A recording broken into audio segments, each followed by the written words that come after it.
Welcome to The Real Lesson Within, where we explore a movie clip and try to discover some learning lessons from that clip.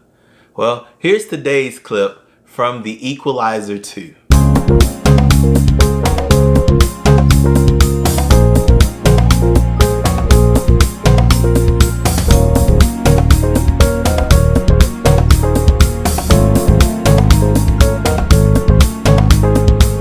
Should make the building do that. That's what they supposed to do. Supposed to do and will do are two different things, Miles.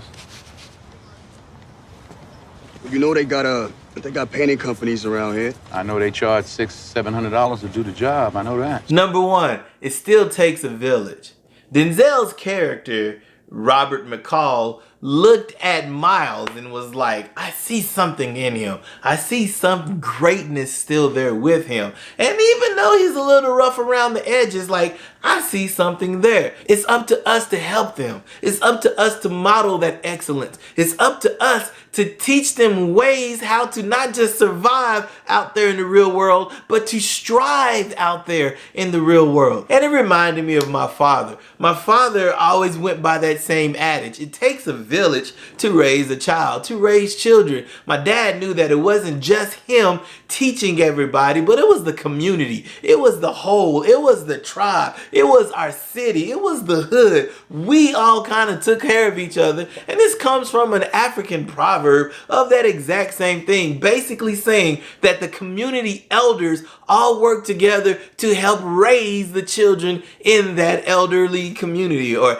in that tribe, or in that city, or in that neighborhood. We were going to teach them right from wrong, give them some ways to model excellence, show them how to fix a car, show them how to change a tire, show them how to cut a tree down, show them how to build, show them how to work. All of them. It's like we as a village work together to help raise not just that child, but all the children in that community, in that area. And that's exactly what Denzel did here. He kind of looked at Miles and he was like, Miles got that.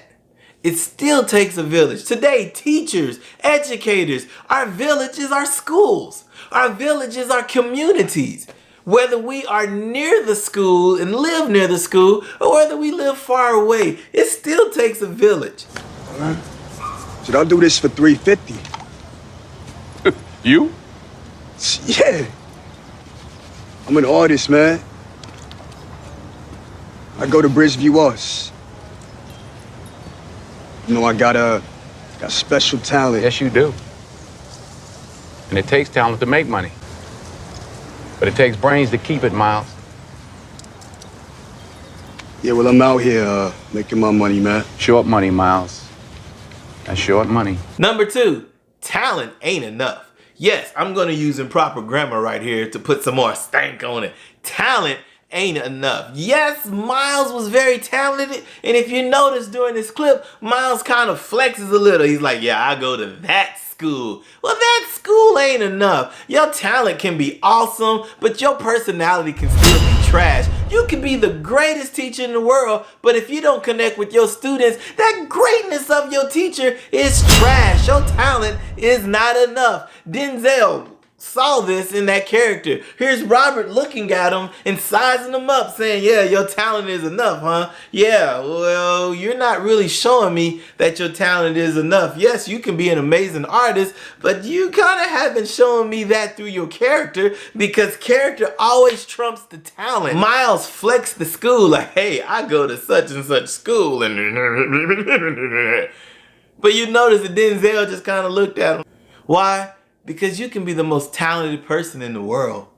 Talent's never enough. What characteristics do you also have with that talent?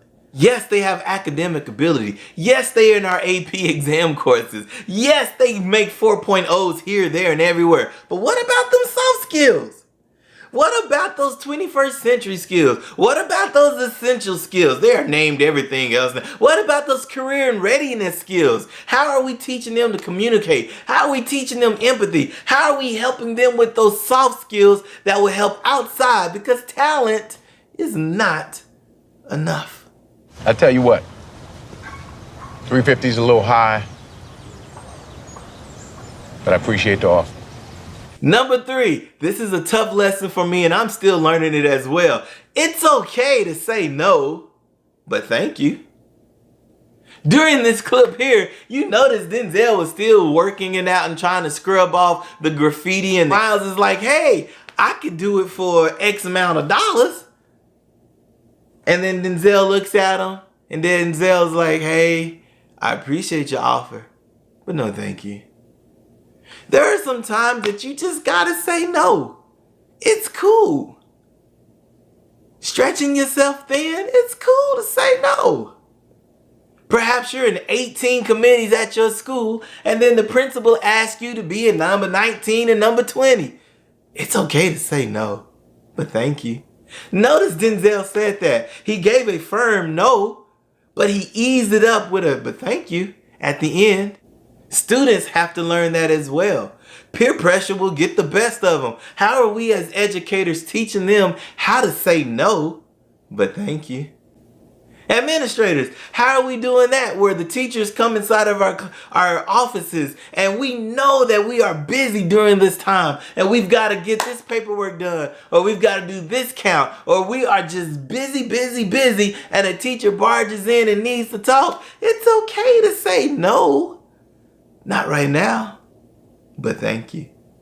And those are the 3 things that we can pull from this movie clip, The Equalizer 2. I like The Equalizer 2 because it has this dope action sequence at the end during a hurricane, which is really cool, and I'm an action person. I love action movies. But this is the real lesson within. Until next time.